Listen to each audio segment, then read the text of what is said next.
Well, thank you very much for coming today. I appreciate it. It's nice being here. Tell me just, it would be good for me to know a little bit of your own background. Tell me about your parents and where you grew up, please. I grew up about 8 miles south of Cologne at the Rhine River. My father played mandolin and guitar. And for my mother's family, nobody played. They had come to the Rhineland in 1923. My mother grew up in Odessa, Russia. And by 1914, they went to France, and in 1923, they came to Germany. Now, my father's family was always in Germany. Westphalian part, north of Cologne, northeast of Cologne. But I grew up, basically I was born in the same year when the first electric guitar came out. All comes back 1931. Is that right? Then when we go in history, that was probably Adolf Rickenbacker was involved there. Right. I call him Bokamp, some people call him Beecham and Barth. That started at first with Hawaiian guitars, with the lap steel. Did you have brothers and sisters that also played instruments? I played, as a child, I wanted to become a violinist. I wanted to play Bach. Bach is for me the ultimate. But I also was heavily involved in astronomy and building rockets. And when I was 12 years, I had my first rocket-propelled bicycle, and my left hand was 7 times broken. My little finger didn't move right, so I switched with 14 years or 15 years age, I switched to guitar. Just as a substitute, because I wanted to play trumpet. I wanted to play like Roy Eldridge, my idol. By that time I was an interpreter for the US forces stationed in Germany, and I heard jazz. Well, it happened many years later that I played with Roy Eldridge for several years. Is that right? Little jazz. Wow. That was after I came to America. But the first time I met Roy was in 1954, when he came with Norman Granz to Germany, Jazz at the Philharmonic. And I had a show in one of the concert halls in Hamburg, and they were in the other hall. And we ran into each other in a jazz club. He came in with Illinois Jacquet, Dizzy Gillespie, and Roy. And Dizzy played drums. Roy played trumpet, Illinois Jacquet then, and I played guitar. That was the first time. When I came to America, naturally, Roy came up and said, "Hey, you're here. I need a guitar player." Plays the old-fashioned rhythm guitar and solo work. But at that time I was already involved in designing instruments.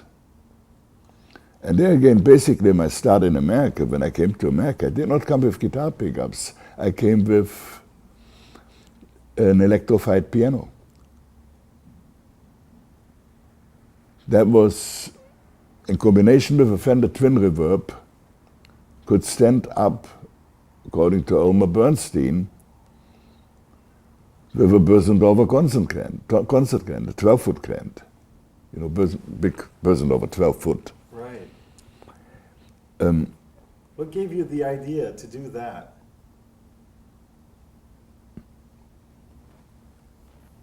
It's almost impossible to record a concert grand with microphones. Because what you record is the reflection of the cover.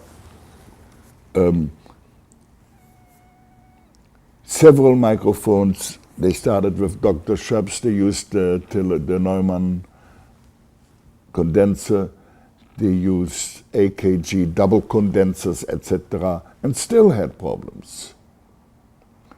With the magnetic design, you can, every string the string does can be put on tape, except much, much more than what the piano, what the soundboard can reproduce. Same with an acoustic guitar. So we have to filter the electric pickup, the magnetic pickup, and put a notch in the same way a soundboard would duplicate it. Mm-hmm.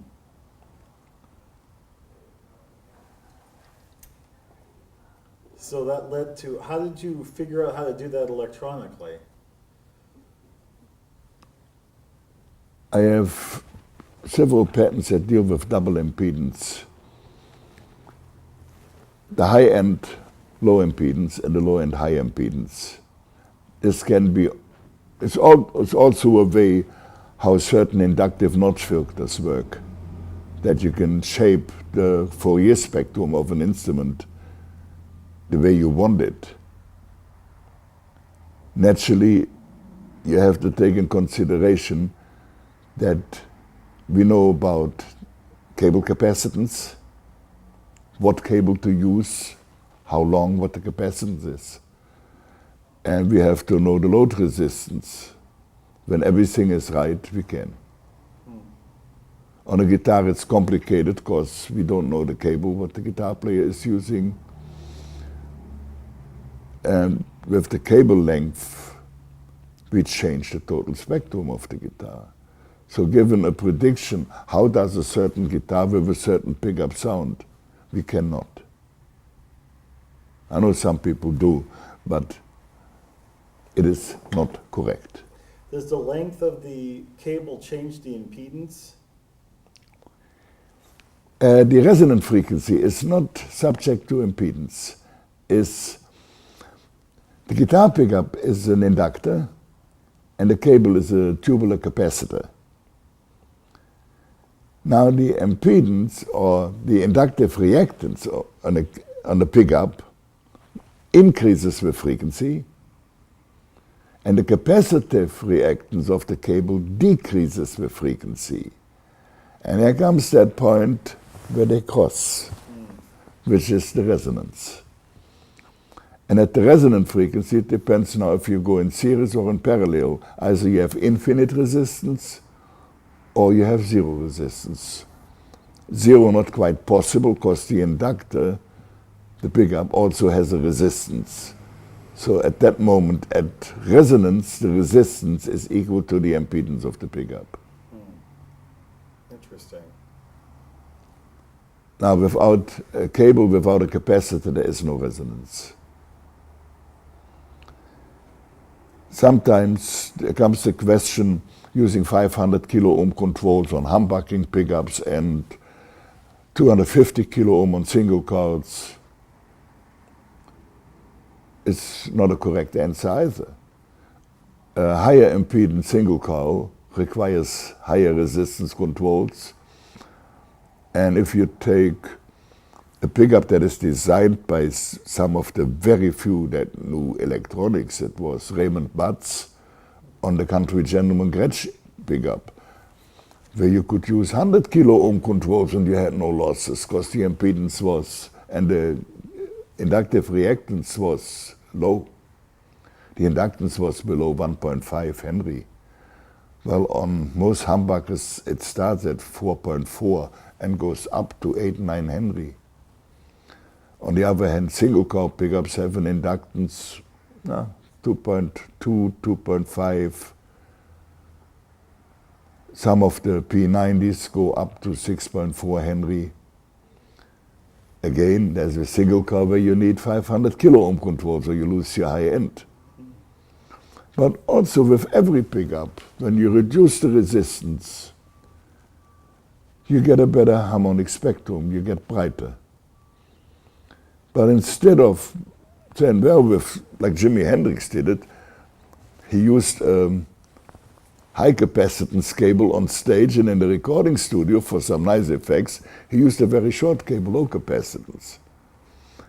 And he once told me and said, well, my cable has a built-in amplifier that boosts me the frequencies and the sound I need. I said, no, it's just the resonant frequencies are shifted there, that you have during resonance about 2 to 3 times the voltage than you have on the other frequencies. But players don't want to hear about technique. They don't want to hear about inductance, they don't want to hear. They are taught by the industry that the DC resistance gives them the sound, which is absolutely meaningless. It's the same if I tell somebody, well, the size of your head gives you your IQ. But a lot of players are not very well educated in mathematics and other things, though some players are. I met once Thelonious Monk, and he was excellent mathematician, and several other musicians that were excellent mathematicians. But when it came up to physics, again, there was math correct, but physics, no. Why does an instrument vibrate the air in such an irregular shape? Well, we are dealing with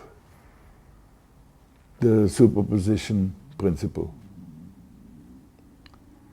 2 waves can occupy the same space simultaneously.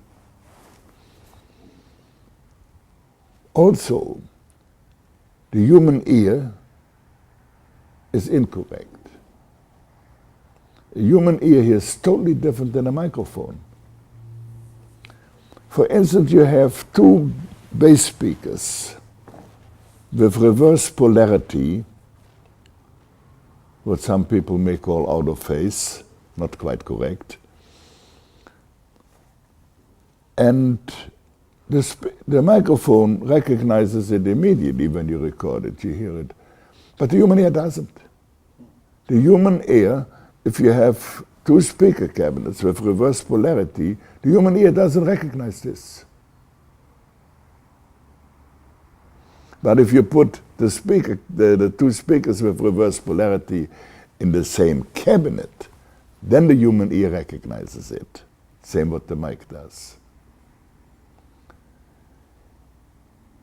Then we are also dealing with how high are we above sea level when we recognize the sound. When you go up on a mountain, the sound is totally different. Your ear is different. Humidity in the air, everything affects the sound.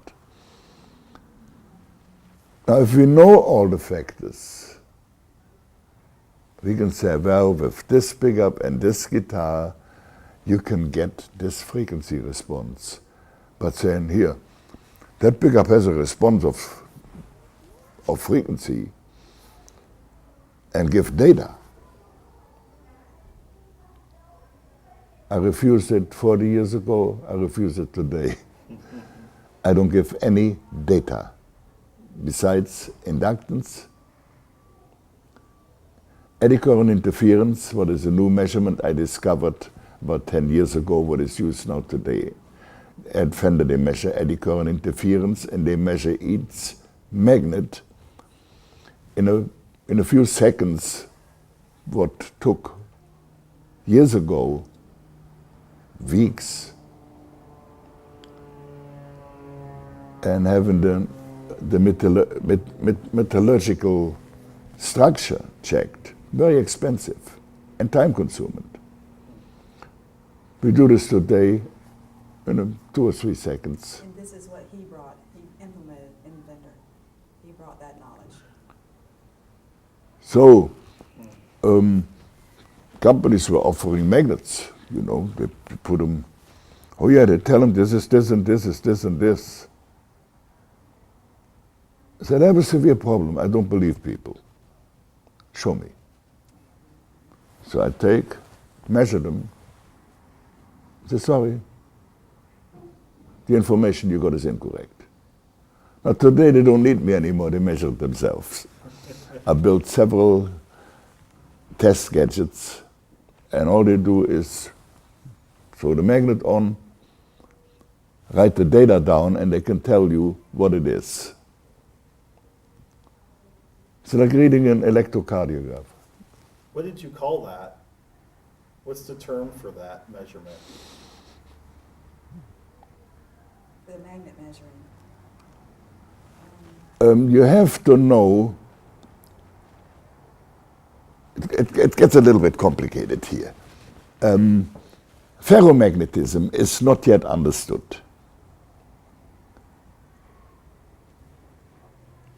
We are talking about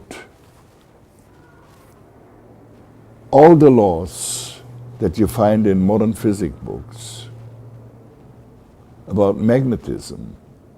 One big book by Schwartz is written at the end, one sentence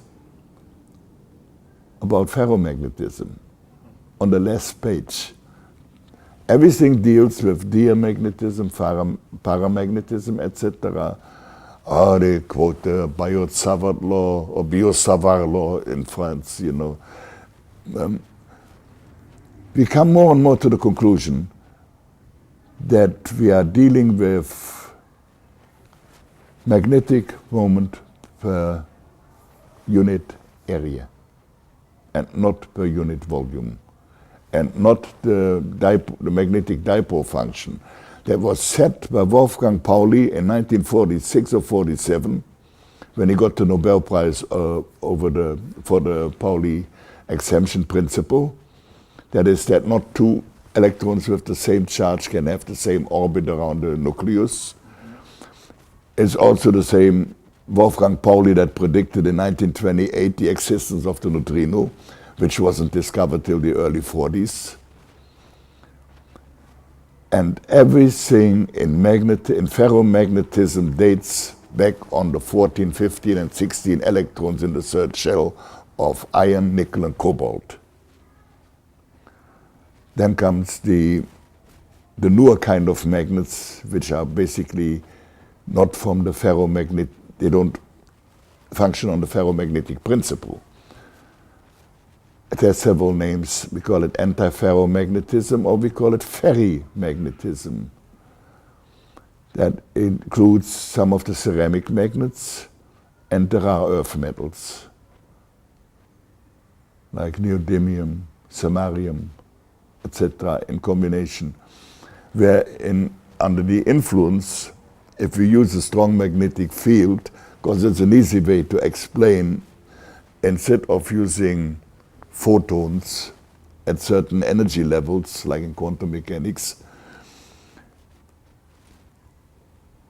though the field is the expression of word field is incorrect, but it is a tremendous help how to demonstrate it and put it out in drawings and explain it. So it's still used today, and so that the magnetic field in ferromagnetism depends on length and surface. Well, in paramagnetism,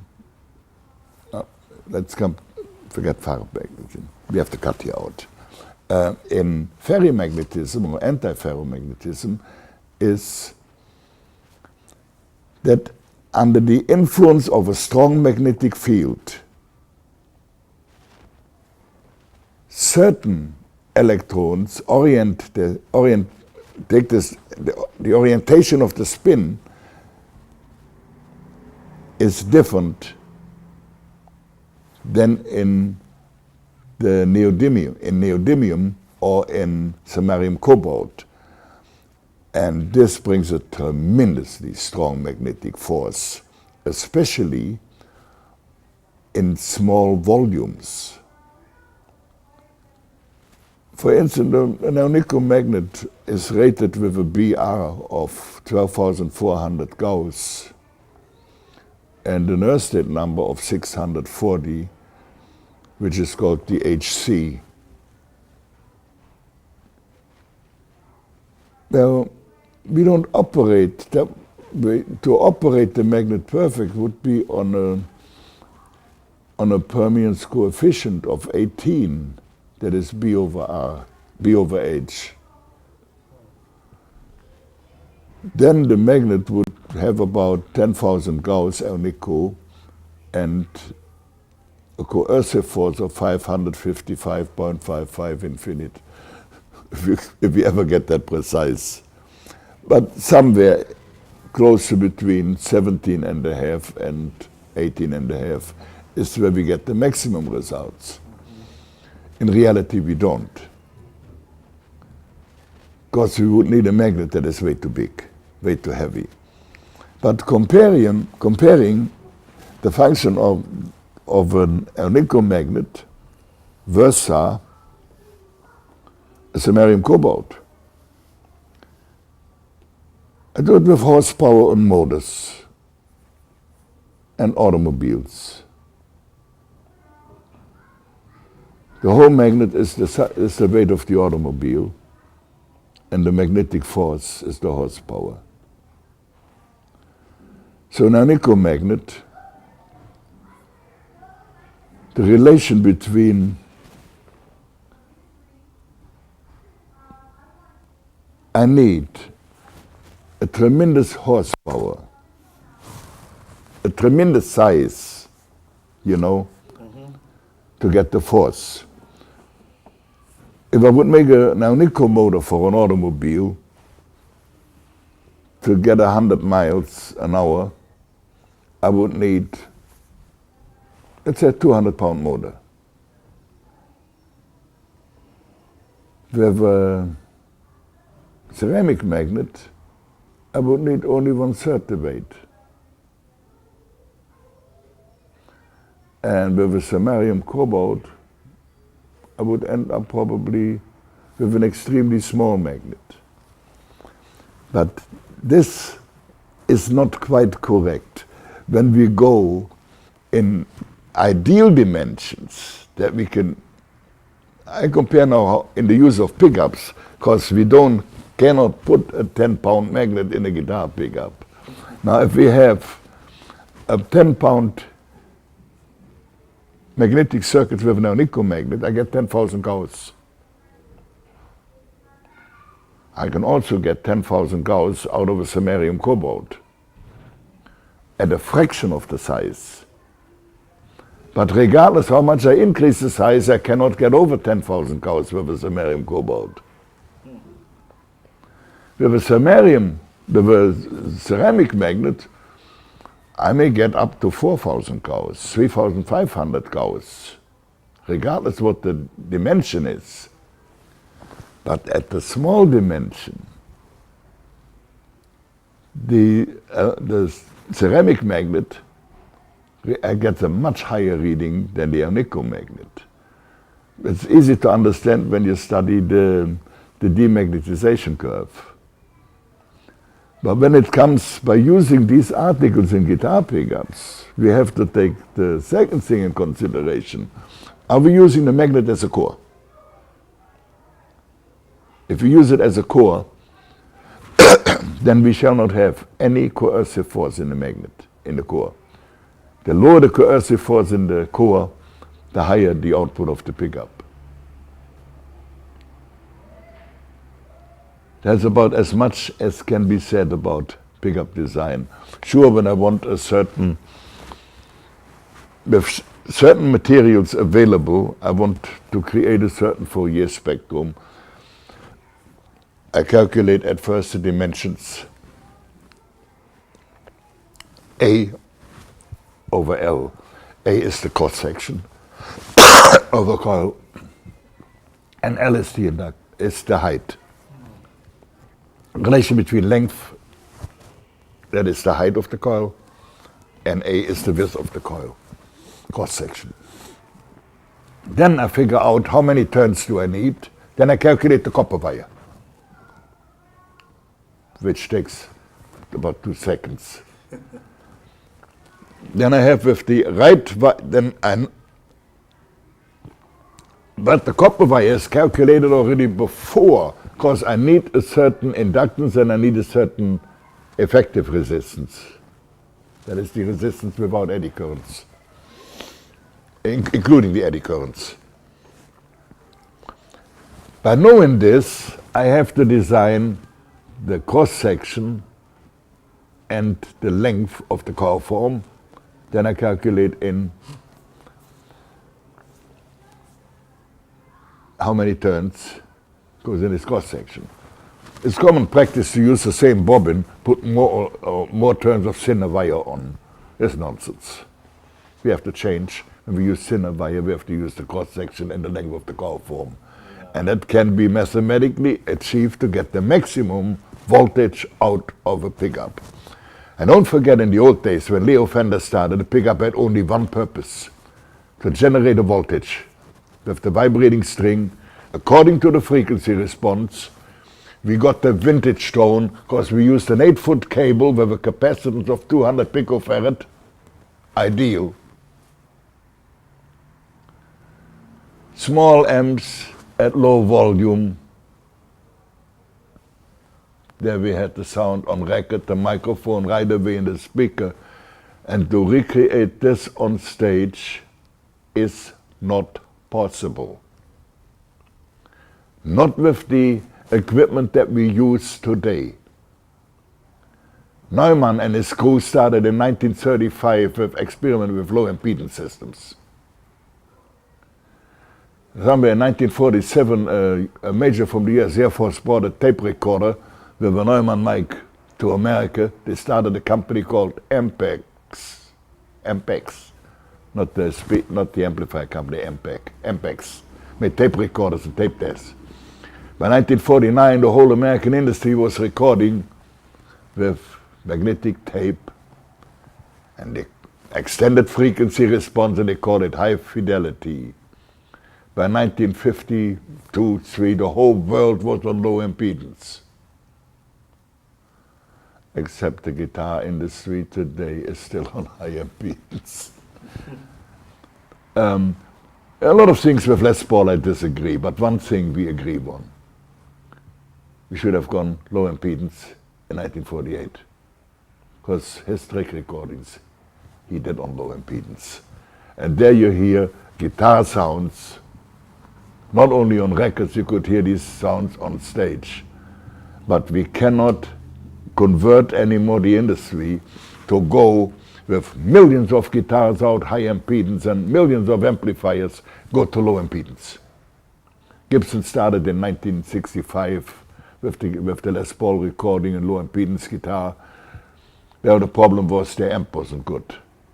So you had to use a low impedance amp with, or you could switch them to high impedance by using the cheapest transformer money could buy.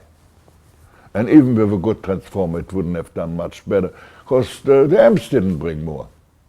The speakers, they went 5,000–6,000 hertz maximum. Now in the 50s, we used the old D130 JBL that had a beautiful frequency response, where you got the ring of the sweet highs out of a guitar, what you couldn't get anymore later. The more the power came, volume and sound quality don't mix. Unless you use a small amp, excellent speaker systems, and mic it with enough wattage to provide the sound generation with hundreds of speakers in a big room. But at the same moment the speaker gets a certain volume, our ear cannot define anymore the frequencies. Hermann Helmholtz predicted this in the mid-1800s. They're talking today about who invented the humbucking pickup. It was invented not to be a pickup. What was his first name? Nobile.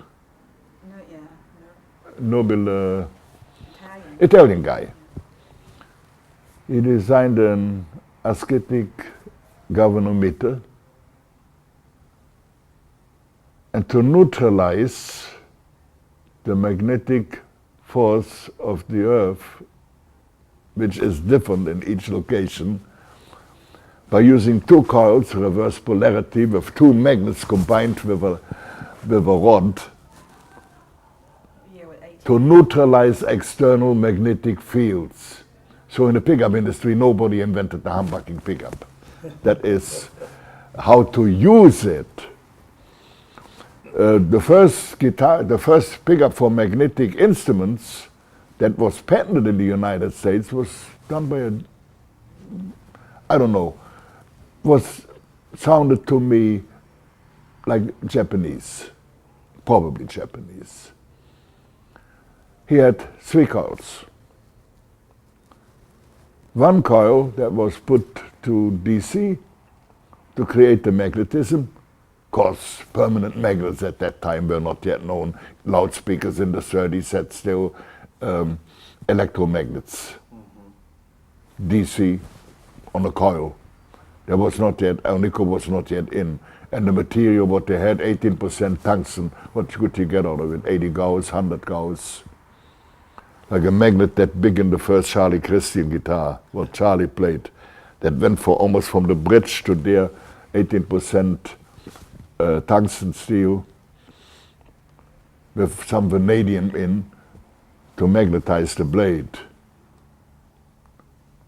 So back, the pickup had three coils. Was for violin. One to generate the magnetism, DC coil, and two coils with reverse polarity and reverse magnetism to neutralize the external, what we call the hum, external magnetic fields. So how they were made and how to defeat Mother Nature to get them more efficient, that was, I don't know. In the early days, nobody cared about sound of a pickup. The sound was made by the amplifier. The amplifier was tuned. The input curve, the input audio curve was tuned after they had it in the guitar. So what did Seth Lover do then?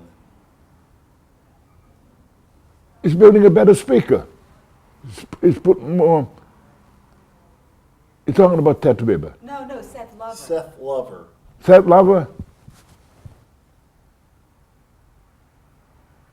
No comment on this. Okay, fair enough. What he did, he fine-tuned the pickup. Right. I don't think that somebody can invent in 1954 a pickup that was already in 1938 in a guitar that was sold by Sears and Roebuck. There was no difference between the two? No. The impedance was lower on Yeah, the Sears and article where Roebuck. Seth mentions that pickup too. Yeah, interesting. Seth knew it. Well, much better sounding pickup. Like Raymond Butts went with 1.5 Henry, and Raymond Butts took something on the housing. It's written in his patent that middle part is interrupted to avoid eddy currents, because the man had knowledge. I have severe problems talking about people that don't speak the language, you know. Raymond Butts was Chet Atkins' sound engineer. That understood the mathematics and knew the behavior of eddy currents in inductors. And he knew about how to calculate the impedance right that to get a sound out of an instrument. It's still today one of the best sounding pickups for all kind of purpose, what you name it, you know. From clean sound, you want to get more output, get a bigger amplifier. Pickup is not a power generator. Pickup is there to transduce the vibrating string into an electrical signal. And this is original from the tabulatur, no transcription, like Segovia transcription.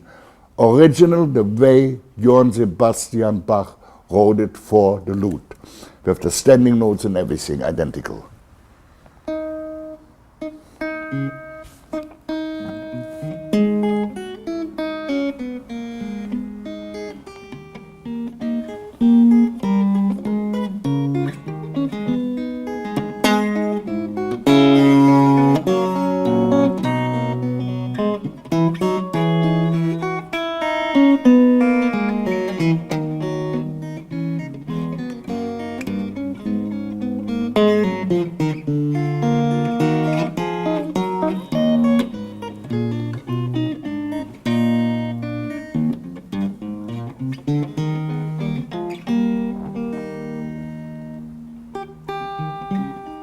Jede Note Assistent.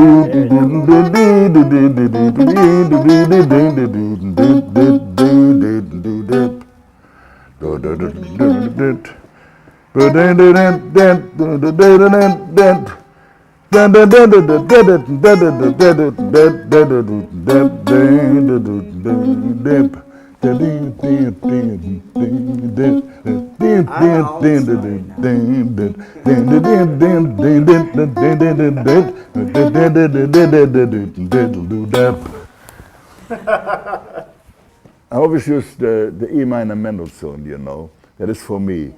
I want to have the sound like Igor Strack as on his Guarneri.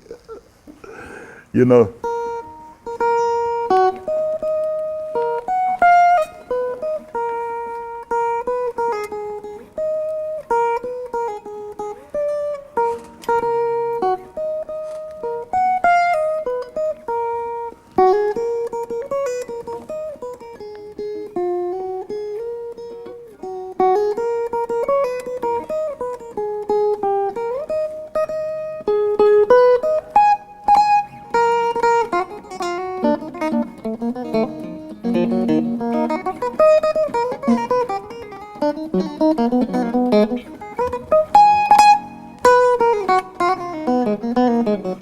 Violin, you know. I use a little bit heavier strings than this, and I use a little bit wider neck than this, you know. Yeah, and then a typical kid today would do, I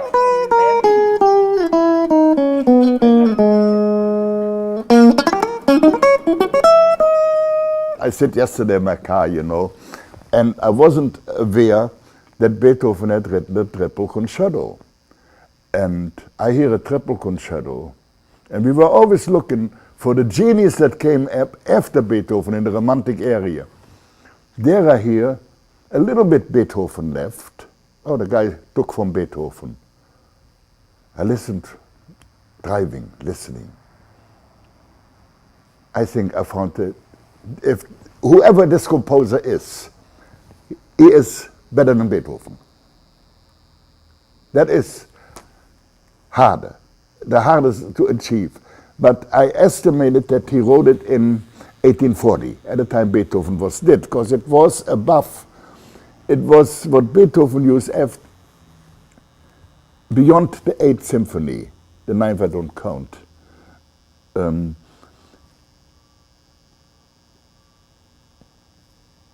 No, that couldn't be Brahms.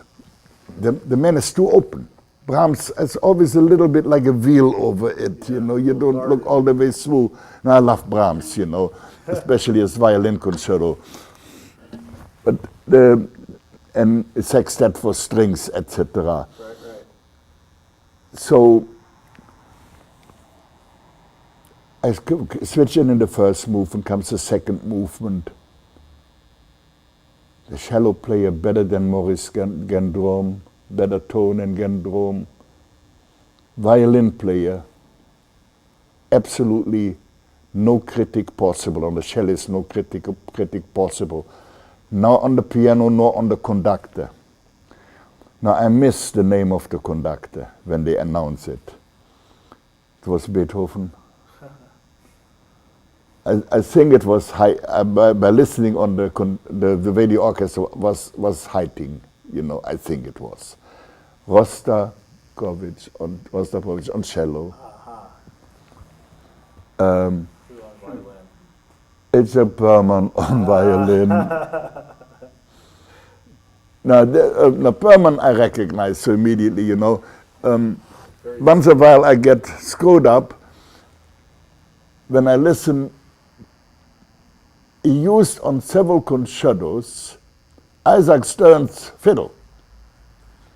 And on Isaac Stern's fiddle, the tuning post is misplaced. And so he has a nasal tone on the A string and on the E string in the fifth position. This he didn't have, but when Perman plays the violin smiles. Even in the radio, the violin smiles. There's a smile in that violin, you know, so incredible. The guitar is smiling right now. I'm telling you, man. I'm telling you, I know that guitar. I'm the only one that owned it and played it, and it's smiling. Look, if the guitar doesn't love you, you can do whatever you want. There's nothing coming out. If that guitar talks back, and I had some guitars that try to talk back, I don't let them. You know, I show the guitar who is in command. I don't let the guitar, but this is a sweet playing guitar, you know. Hey, Bill, So- do you have a Jimi Hendrix story? I heard about you, Jimmy. You and Dan Armstrong. My name is on one of his albums, but You heard of him? yeah, I know him. You know, he always wanted to play like Tal Farlow, and he wanted to play like Wes Montgomery, and he was so sad that he couldn't, and he knew he could never play that way. So, but I know guitar players. You know, Kenny Burrell, also born 1931. He is 4 months younger than I am. He'll be 74 this year. Tal Farlow, a dear friend of mine, but Chuck Wayne. What a player. And what a mentality, a human being, you know. Without being a human being, you cannot, there's something missing. You have to bring your feeling, you have to bring your emotions out of this instrument, not just playing notes. Tell them about the George Barnes thing we did. Yeah, we did a tribute to George Barnes at one of the shows. George. George and Evelyn. And we had his one of his guitars. I don't know. Quite often, Evelyn and I carried George Barnes into the car when they drove home, out of Jim and Andy's in New York City. But we are talking about 30 years ago, or 35 years ago. George used to come every night, and another guy, well, we were all drinking, you know, I'm not accusing anybody of drinking more than me, because I think the other one, a very fine trumpet player, very melodic, ultimate in feeling, could never cut it big. Ruby Breath. Oh, yeah. Fine. Ruby and I, and George Barnes, we used to drink together. It's funny because you see how Because soon we as you were- took your hands off that 60 second popped out. Did We you were all talking about tone, you know. George played a similar style than I played, but he had a different approach to the guitar, you know. Like how so? Pardon? How so? How was he different? from you?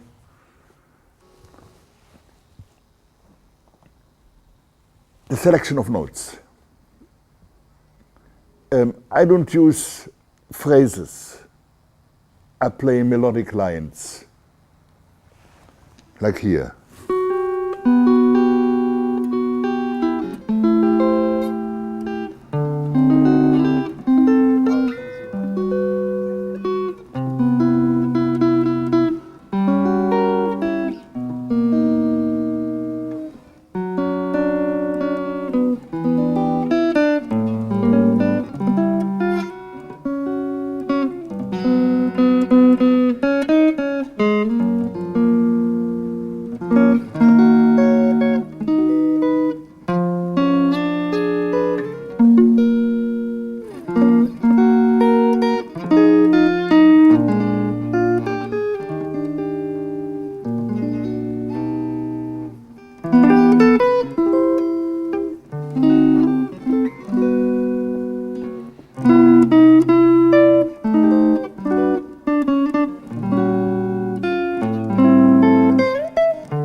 Very selective. What I think before I play a note. I love the way you play. Now everybody can come up and Yeah, play. You know, more modern. take this in here.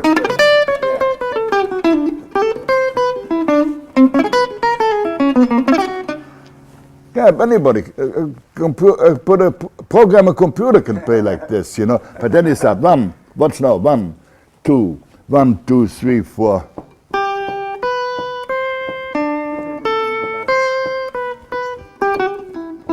Music. That's it. Da-ba-da-ba-da-da-da-da-da-da.